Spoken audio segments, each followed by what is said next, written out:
ene ye dwanko hyebia ye dwanko bia odo na de nan begina de etre na yampetiri na yanhwease yemboni nyina mu eyono ana yani eda ne so. There is nothing that can save you. There is nothing that can liberate you from the pestilence of the enemy. It is only God. It is only God.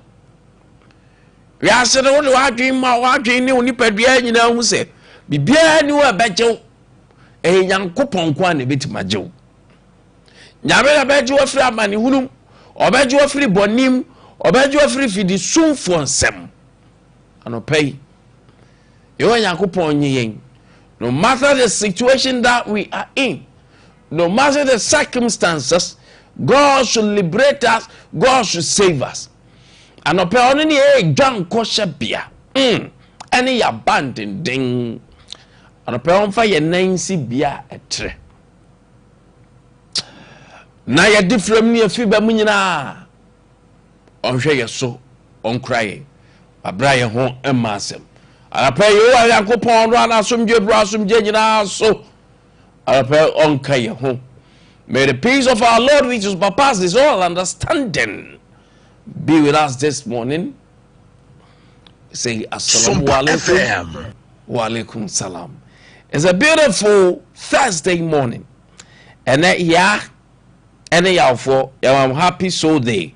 That I'll pay ya tenasi. Ya besom na ya sumye. And some 31 unya mra kinkainiye. It is enough.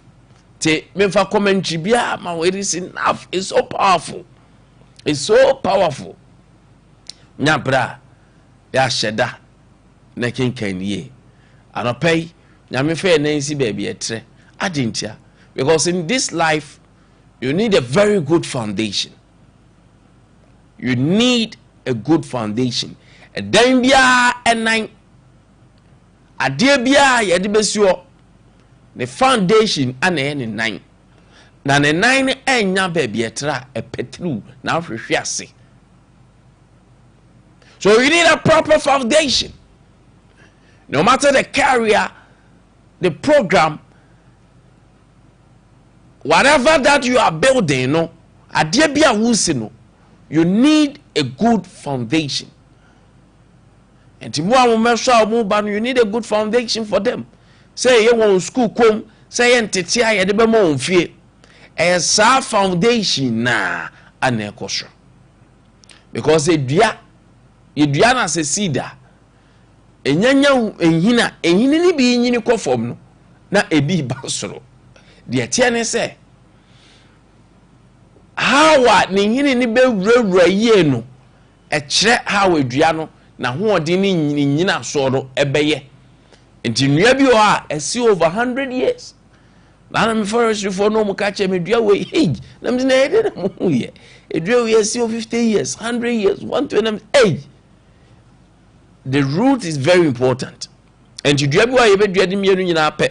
But in so beto ehum betu eframa bebo asoche bebo. The root, that is the foundation. The root, what is the foundation of the plant, no?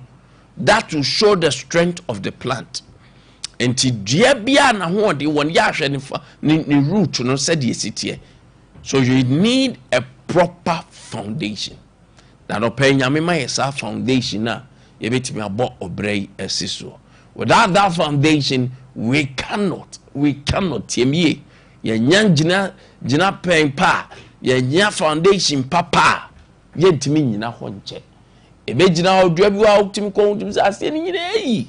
So because it has a good foundation, no, with little anwe beba no bonse na ho den na saba. So your foundation is very important. You need to be rooted in the word of God. You need to be rooted in everything that you are doing. Said ye beya obasra ebeyedin. And obey about 7 na. Ambapa work wisdom team no evertenasi. Dom the sports no abre. Na yakoba. We have a lot to talk. Say, hey. Yeah, professor in planning engineering.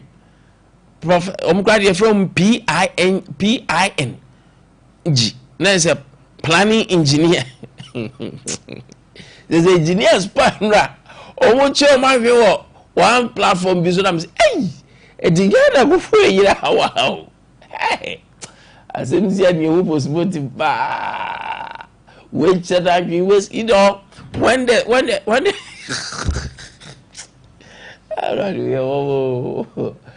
the topography, when the contour and where the flood cannot overflow his mouth, and I'm saying, hey, God, you are before there's this as a mercy. Yaba, inflation cost show by 5.3%. Na way ejina non-food prices so non-food prices ye den ye cause inflation cost 5.3 I don't see a den effect ye den ye buy a big room ye bedi komo kakra ho na World Bank so edra said that make a chon say the blame ni nyina Kwame Garrett flood projects no me I will share say World Bank can ben run make a say the $350 million no anya hwe de yehun say 130 their quarter account mu for these projects no 100 flood related projects no 130 million there ekoye na eno na man for ka say we are not seeing value for money and then World Bank for also ka say eyomu suban Ghana ya yo suban ne hihye ebi ana masa nema wenyina aba ya discipline your ho nyom be ho agenda wa ayaka wa asema se yenhwe ne yenye se okoduru adanse asokwa o matu gala na ma agenda wa hospital ninie se meti hai na panel ba betina na agenda wa nini a that oduma gala o matu ho nyina gala gala da hoba ebedi hu enkomo na bole teacher ni no this last month Sompa FM the case ni ba nyina na say ne salary dey timi ba Ghana Education Service where akwa we pa ka say ubebu atopa ma ozika aba de embago akwa akoto ni salary so nti o ma freezing account no o ma freezing account di papa yi ekombeti maden this month papa kombe declare atopa ni nkom o ma freezing account na one of the things you better actually President Mahama and right the catch us say Thanksgiving and prayers and paibo ni asida 1st July bia their excellency pa me ye pam paibo ni asida na no do catch mebu ni say enu boni enofa eyade a emwa mrante ni maba wakura ani indiscipline so eyade emwa se mebu no pese omutimi babo brada achi a tramon ni 99 ni wan na mo yuzu no ozo mu jai even one kura wa abuse ensa boat me rensa na nanim nyina adro dabi atrope anya de se boa me yenya mpanyin pa yenya de e pefri emabunum ti mabunu nya very careful na osaka say no matter what Ghana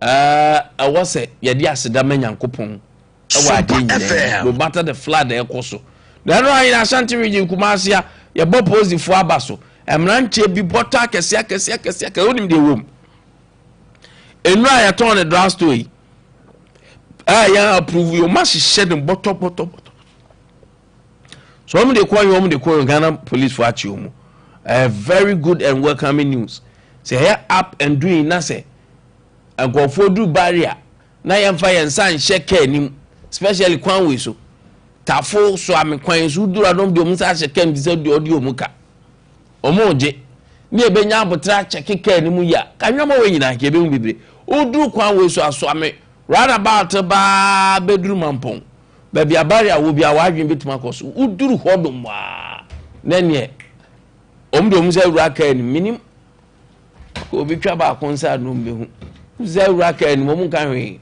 ti wan ka hwe no mo nso ye hoho onje Sompa